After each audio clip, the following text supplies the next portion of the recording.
Hi, welcome to Fitness and Harmonies. I'm Candace Gourdain. This is going to be the downward dog days of summer.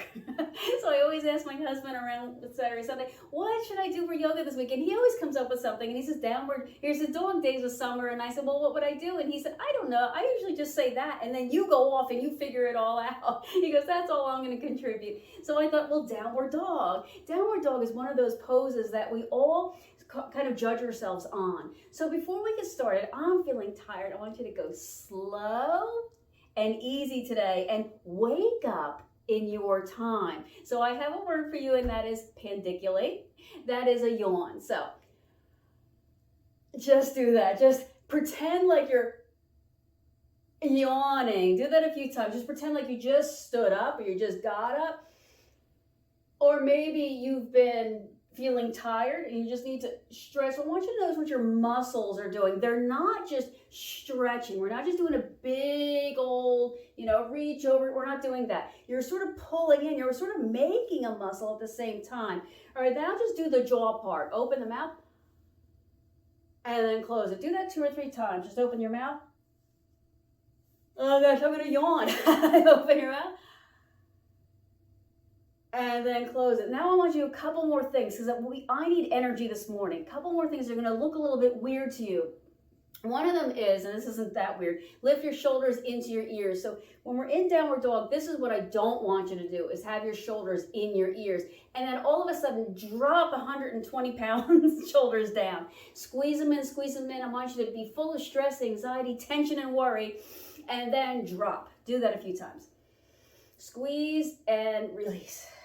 Squeeze and release. So remember the muscular tension. As we're doing this, I want you to begin to learn what is muscular tension. Believe it or not, when you're at rest, when you're doing nothing, your muscles naturally start to contract. It's like a healing process that they're doing. They're like reforming anything that's been broken, like the cleanup crew. Now I want you to do something. This is going to sound funny, but imagine you just saw something really scary and you made this face. And relax into like kind of a sleepy face. So I want you to make a face, like you're just shown something really scary and let it go. A few more times. Scary face, eyes wide open, mouth wide open, and let it go. Scary face. One more time. So scary face and release. All right, just let your head rock slowly side to side. In a moment, we're going to come back into the self. And you'll see, if you don't already know why we did those things, you'll see that in a moment as we move into the space where the mind inhabits. So I want you to bring your hands together now, bring your thumbs into your heart, close your eyes, but now uplift the spine. Inhale through your nose, exhale through your nose. I want you to clear a pathway now from you, through your spine, to the earth.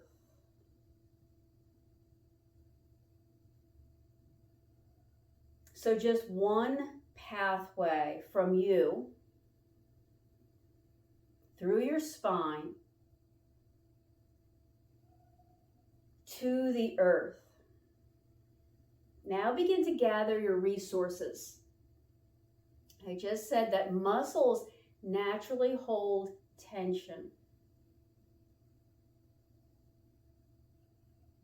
Clear a pathway from you, through your spine, to the earth.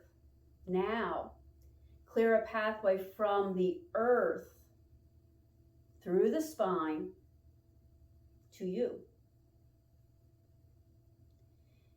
Now, recognize that you're not just one line. So for a moment, let's just go a little bit slower. Clear a path from you, through the lines of your spine and your limbs, and then down into the earth. So in a way, it's like your arms and your legs and shoulders, your hips and your spine are all being drawn into the earth through the lines of gravity. So in a way, you're soaking down. I want you to remind you that you are well, that you have the capacity to be whole and at ease now. So let go of your brain. Let go of your thinking mind for a moment.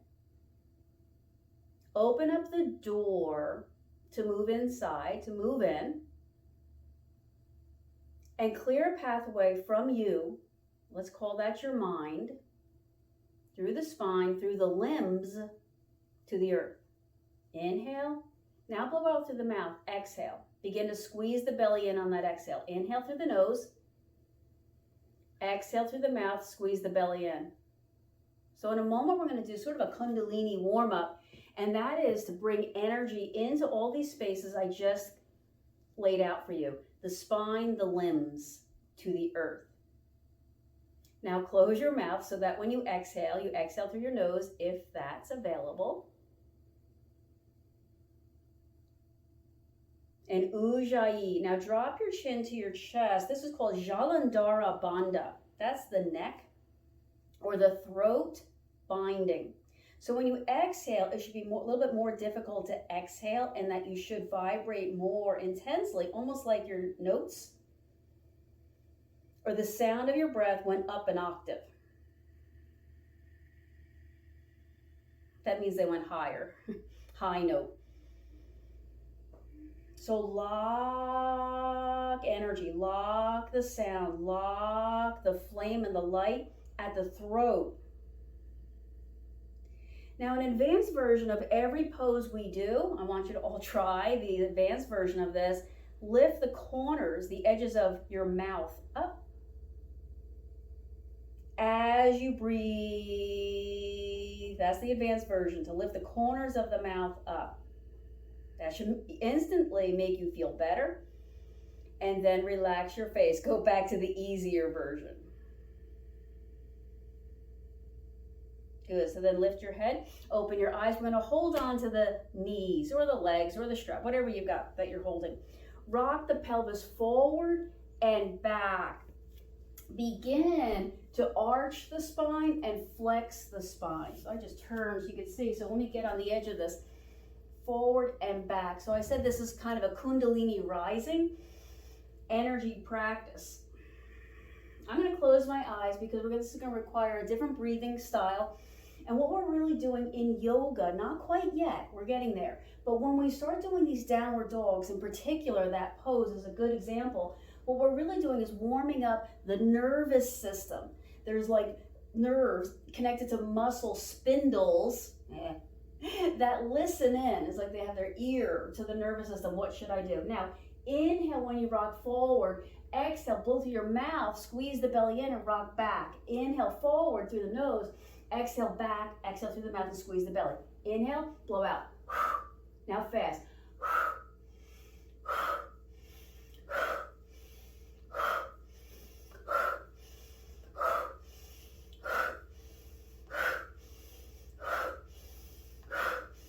We're forcing the diaphragm up and up like a cough.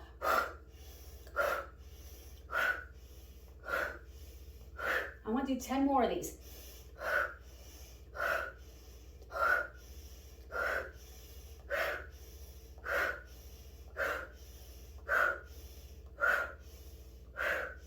And 1. If your brain doesn't feel like a 100-watt light bulb, like something's just kind of brightened up in there, then maybe you didn't do it quite fast enough or quite hard enough. But probably you feel a little bit like, there it is. I want to come around to child's pose. There it is.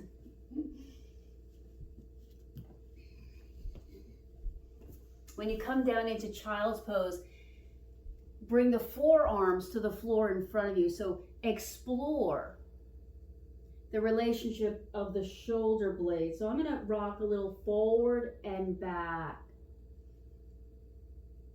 I just directed your forearms, your elbow to your wrist, to the floor, and to sort of dig them in. But then I said rock forward and back. And what I really want you to do here is explore the shoulder blade, the scapula. Because the scapula is a unique, let's call it a joint. It's not a joint. That's why it's unique. It's not a joint. There's no cartilage or ligaments really holding it. So it's not really a joint. It's sort of a free floating bone that's connected by muscle and muscle alone, muscle and tendons, of course. And here's what we're learning about muscle in today's practice, that yawning, remember that word pandiculate, that yawning, that contraction. We're training the muscle. Now hold back, we're training the muscle to stabilize the scapula, because when we move into downward dog, the scapula has to move down the back and out away from the middle. That's really important. Remember, I didn't want you to put your shoulders in your ears. Now drag the forearms down into the floor and back, like you're trying to maybe like scoop out a hole in the floor. So drag.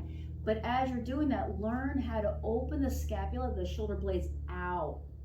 So imagine you had like really big earrings and you want to make space on your shoulder for them to rest. And then pinch your shoulder blades together up and in so that you can feel the difference. Down and out, up and in. Down and out, up and in.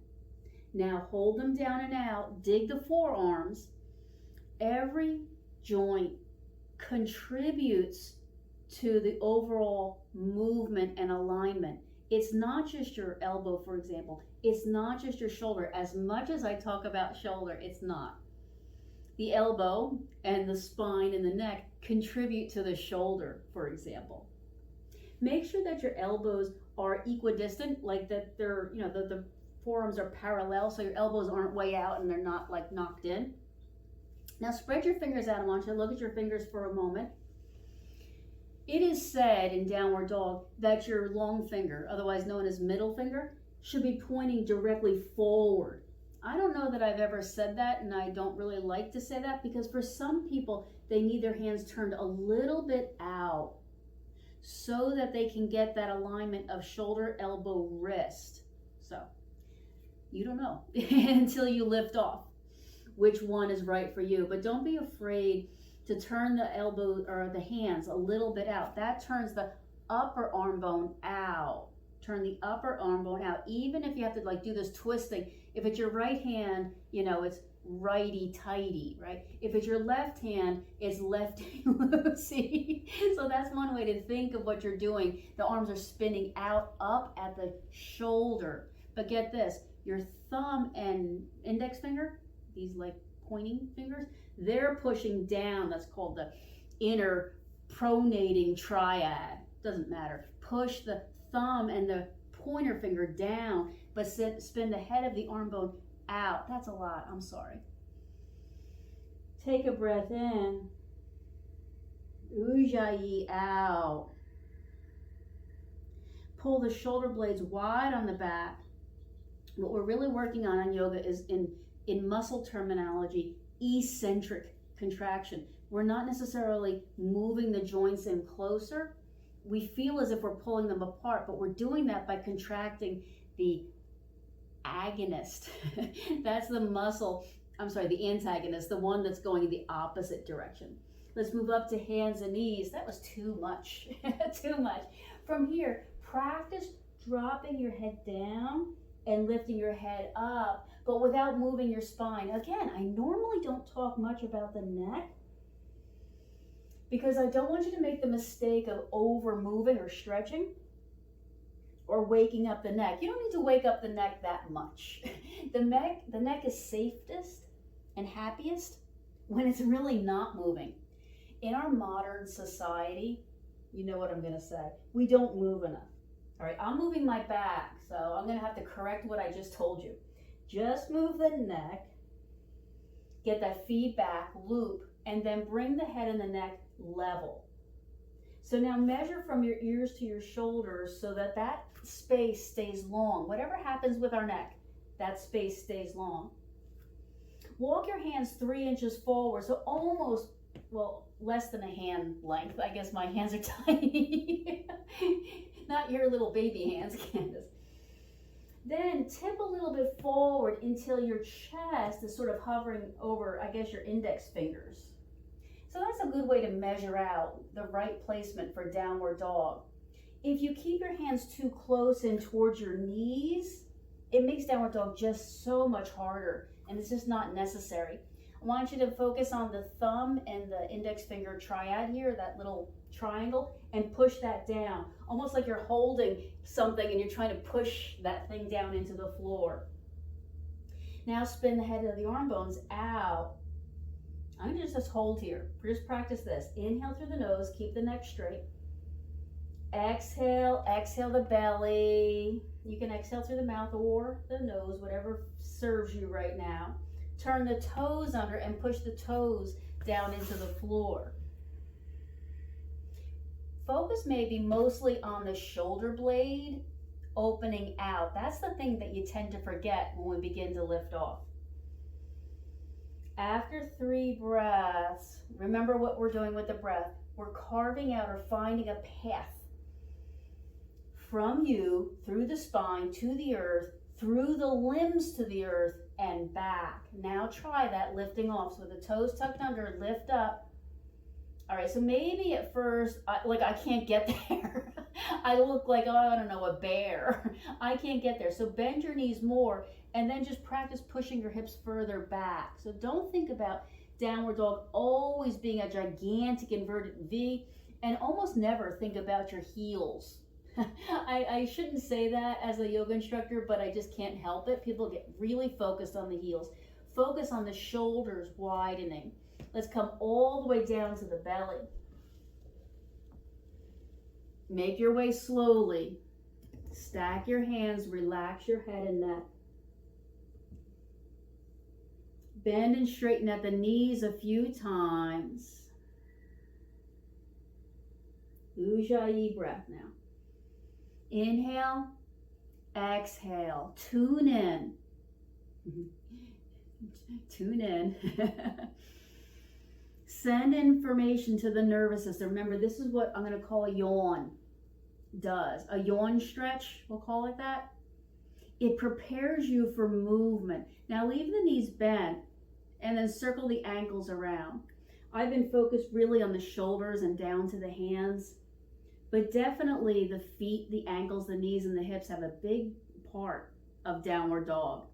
What we're trying to do this week is wake ourselves up. It's the summer. Rock your feet side to side. And for a lot of us, we're getting tired. This is it. We're getting tired. And a yawning stretch prepares you for movement. It doesn't prepare you to sleep. Now flex the feet as hard as possible and use your mind to see what I'm talking about. Usually I do this when we can look at a muscle. The front of your shin has a muscle. Let's just pretend there's one muscle there. That's good enough. And the purpose of this muscle is to flex your toes into your calf. Do that. That's called the agonist. That's the one doing all the hard work. When it's doing that hard work, the antagonist, the one on the back of your calf, let's pretend there's one muscle there, it has to stretch in something called reciprocal inhibition. It just means that the nervous system tells the opposing muscle groups when one stretches, the other has to release, kind of like a seesaw, I guess, what was one way to look at it. And then when the other contracts, the other one, and it actually tells that other muscle to release. So we don't need an outside force. We can do this with just the mind, right? Bring the toes down to the floor, tuck the toes under, and push the toes into the floor until you crack. If you've got a crack available in your toes, I'm going to have to rock my heels out to get my pinky toes. Everybody has different length toes. And then go the other way. That is, flip your feet. How do you flip your feet, Candace? The top of your toes down. Now drive the toenails. So I'm going to have to rock my feet again to get all 5 toenails driven into the floor. From here, come to center. That is heels pointing straight up. Push. This is the quadricep. The more you push with your feet, the more you activate your abs. Remember, all we're doing in yoga is waking up the nervous system, really, to activate the muscles so that we can notice. That's all it is. It's just a wake up. Now walk your hands next to your rib cage and squeeze your elbows together. Remember, we were working before on opening the shoulder blades. Now squish the shoulder blades together.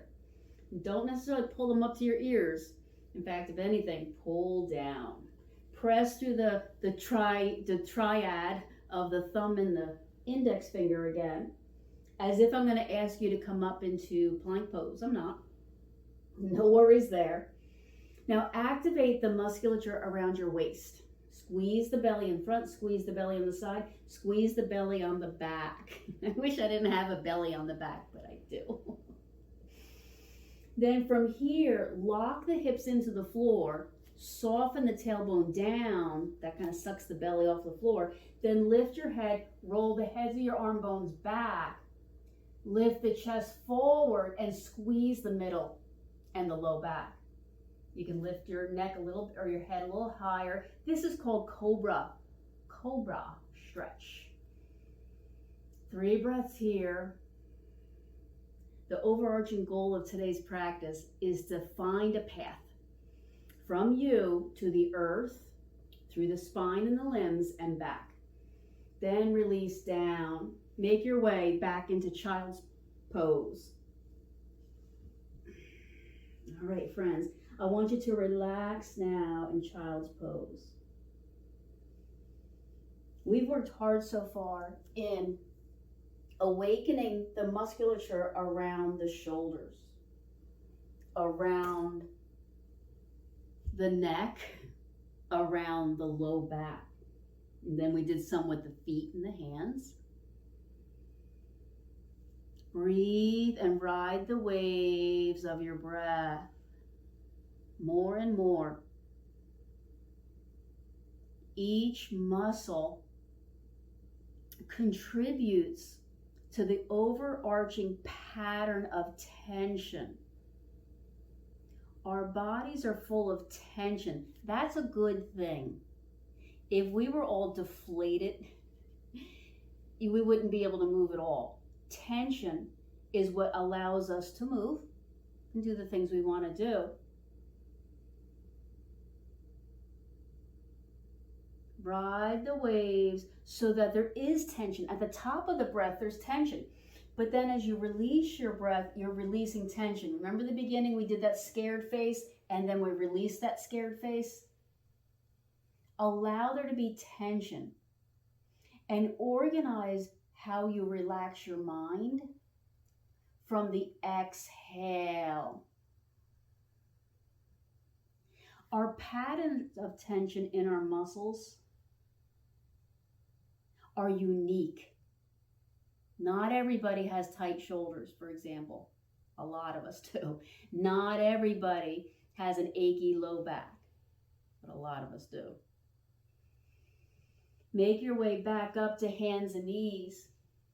All right, I want to practice the same exact thing before. So the thumb and the index finger, shoulder blades go out, shoulder blades go in, out. So they widen out like 2 curtains opening, and then they go in, out, and in. Do that 2 or 3 times. Really get the action. Now make sure that your shoulder blades aren't going up. Now look for a second. I can really dislocate my shoulder blade. It's probably a really bad thing that I have. So make sure your shoulder blades aren't poking up. That looks really funny. I shouldn't do it. But I just wanted to make the point to you that sometimes shoulder blades can be like sort of not connected well. Now walk into a plank. Walk your toes back, straighten your legs. So you just put a ton of pressure on your arms, because fundamentally downward dog is an arm balance. That same thing, the shoulder blade down into the back. So underneath your arm, the side, the back of the arm, you should feel a contraction. Do that thing where we were pulling the elbows down and back. You can come out of plank pose to do this. You don't have to stay in plank. But for a lot of us, it's easier because that we have to use this serratus anterior. There's a muscle there that's important there. Come down. Come all the way down to the belly. Stack the hands, relax the head. Bend the knees. Now swing the feet side to side. I want to release that low back. We're doing a lot of work in the low back today. The first thing we did was energy rising. Remember we were doing that breathing out. Remember that? That was energy rising. So we started to stir energy around. And the nervous system, encased in like a fatty substance, needs to be stretched to wake up. Kind of like, somebody snaps you with a rubber band. It wakes you up. Bring the toes back down to the ground. Squeeze the legs together. I didn't do that last time. Squeeze the legs together. Turn the toes under. Push the toe bones into the floor. I should say the ball mounds of the foot. Walk the hands next to the chest, just a little bit further forward than we did before. Before, they were all the way down sort of by the bottom of the ribs. Now they're kind of at the armpits. You can walk your hands a little wider if that feels better. But practice here, looping the shoulders back. Loop, loop. And then after you loop down and back, hold, pull the elbows in, but widen the heads of the arm bones out.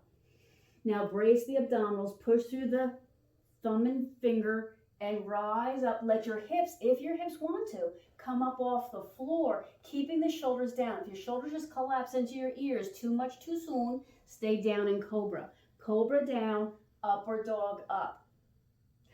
That's the difference. In cobra, hips down. In upward dog, hips sort of up. The elbows, mine are going to stay bent because I don't have much extension in my spine at all. Push all the way back to child's pose. And I want you to breathe the waves into your low back. Beautiful.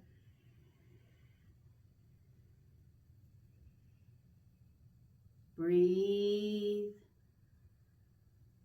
The changes we're making in the nervous system are connected to the brain. The changes we make in the brain, both in the conscious mind, but more importantly, a bigger part of the brain is, I'll say, subconscious, because we don't agree on a term for that thing. Those changes affect your physiology. Because our muscles are always contracting a little, and when we stop moving, they contract a lot, creating muscular tension. What we want to do is regain voluntary control of the muscles. And we do that by practicing voluntary control of the breath. That makes changes in the brain, which makes changes in the subconscious. And the sensory motor system, how we move our muscles in our brain, that resides in the subconscious usually. Let's come back up. I hope you got all that. All right, take your time, walk your hands a little forward. Roll the heads of the arm bones open and wide. Press the thumb and index finger down so your lower arm is going the opposite direction of the upper arm, and the elbow is getting stronger as a result. Press the finger pads down into the floor. Turn the toes under. Scoop the lower belly up. Lengthen the back of the neck. Here we go. Lift off. Press up and back. Now drop your head down. I want you to let go of your mind. Drop your brain to the top of the skull. All right, it doesn't ever matter to me really what your legs are doing here. They can stay bent or they can be long. Doesn't matter. Eventually, once you organize your shoulder blades out and your arms are toned, downward dog's a good toning for the triceps. Triceps are wrapped back and around. Eventually, then start working on the legs. But ultimately, downward dog is an inversion to change the mind, to change the spine, to let it lengthen against gravity. Drop your head. Here's the advanced version. The edges of your mouth go up and the back of your throat smiles. Thumbs and index fingers side of your hand drilling into the floor. Head of the arm bones spinning out and open. Shoulder blades wide. I know that's a lot. Come back down to the knees. Softly come back down to the belly. Inhale. Turn the top of the toes onto the floor. Exhale, rise up either to cobra or upward dog. The difference is sort of amount. Either way, shoulders pulling down and you're rising up.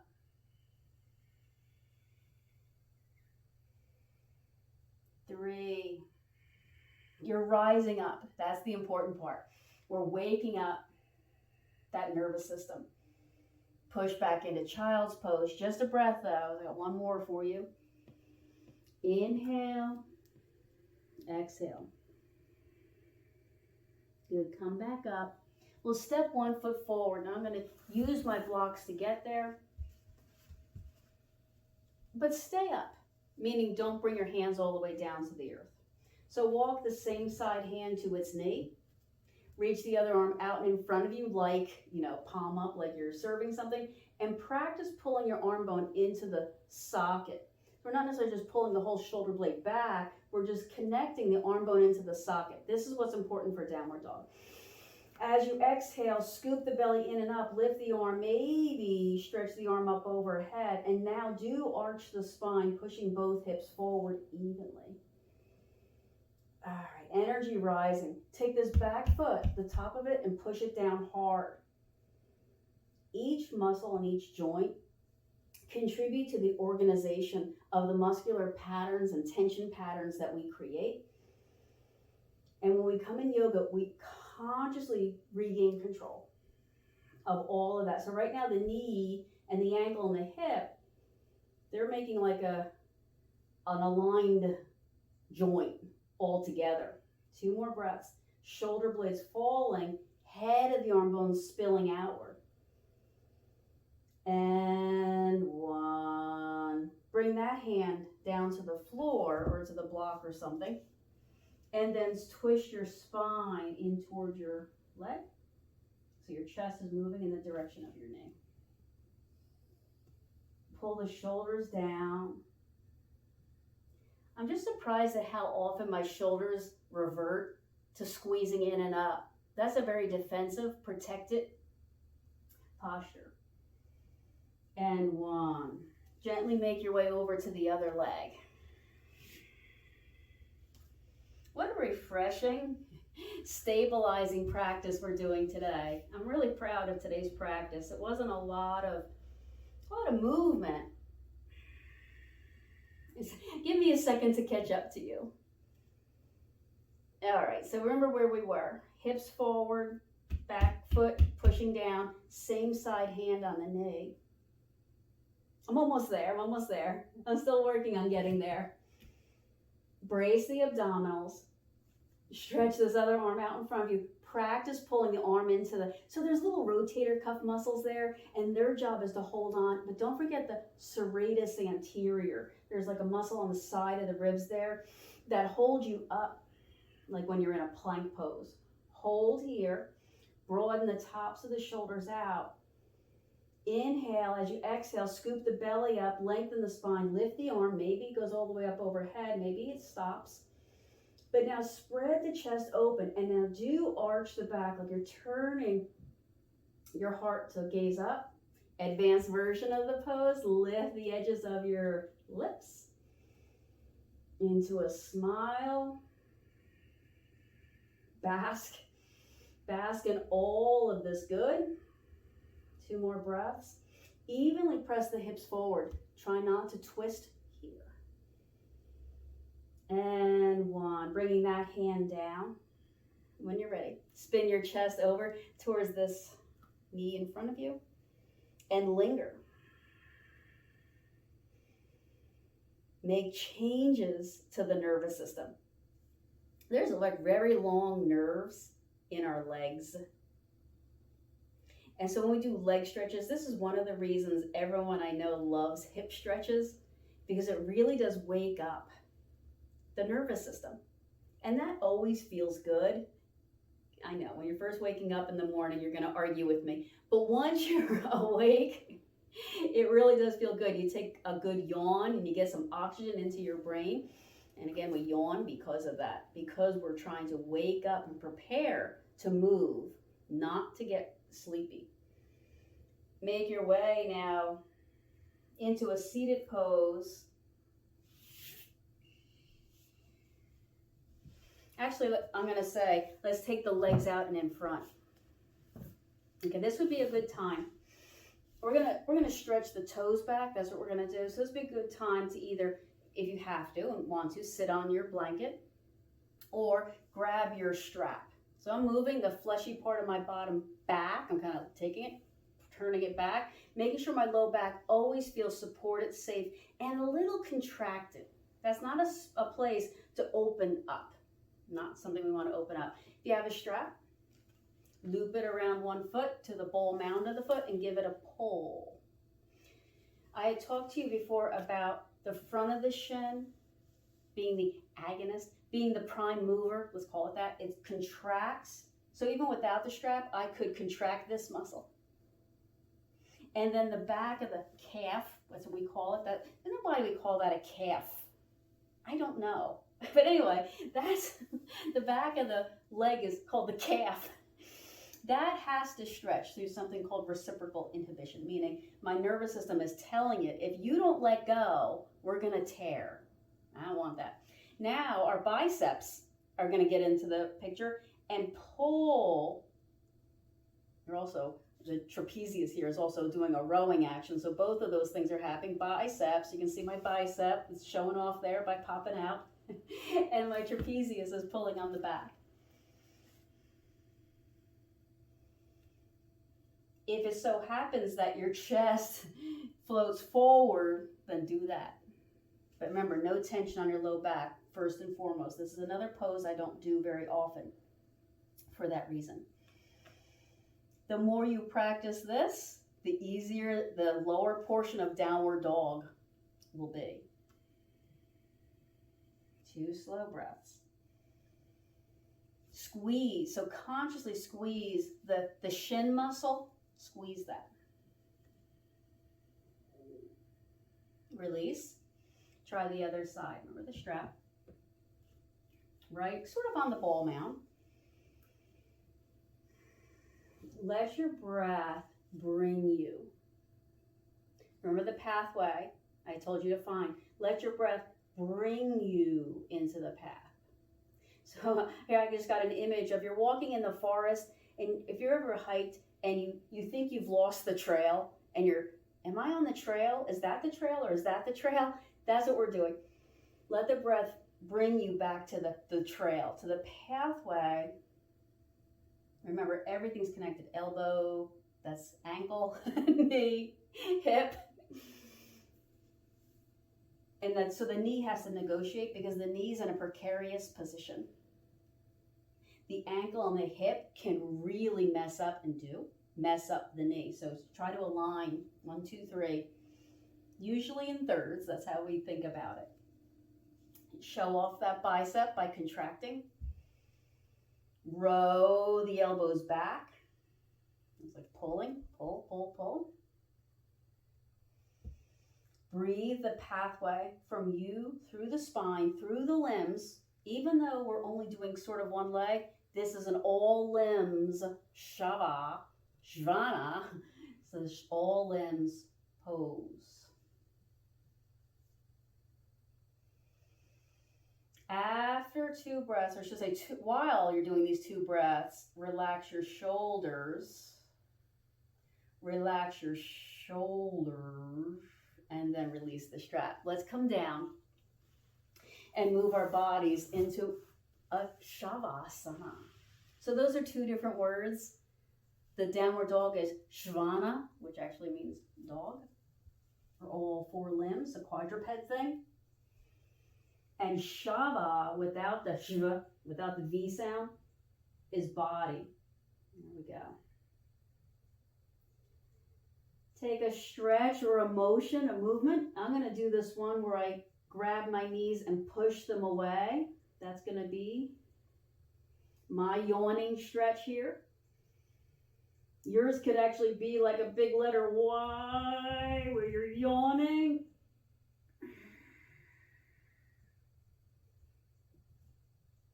And or a twist.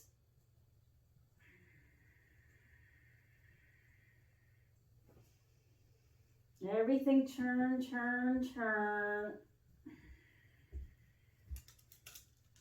And then move into Shava. Speaking of downward dog, we're moving into Shavasana. No, Phineas, not Svanasana. That would be your cue. You try and try. So I would like you to come into Shava. That means body pose. You are protected. You are free from harm. You are happy and content.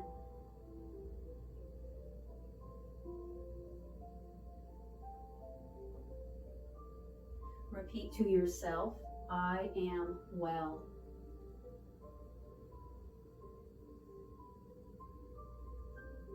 I am whole. I am at ease now.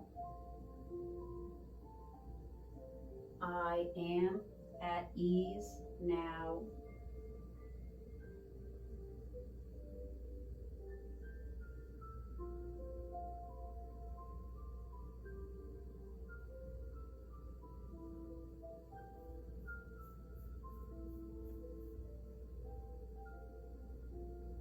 Inhale.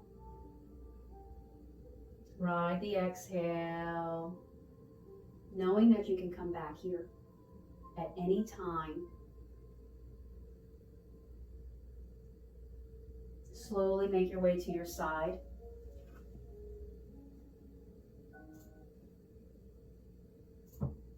Begin to push your way back up, opening your eyes. When you open your eyes, you reconnect to everything around you, that beauty and good, and that energy pathway. Let's bring the hands, touch the heart, lock the chin to the chest. Rock the back of the head side to side. Loop the shoulders onto the back, then lift the head. Inhale, circle up, stretch up. Exhale, connect back to the dog and the energy that resides in you. Namaste.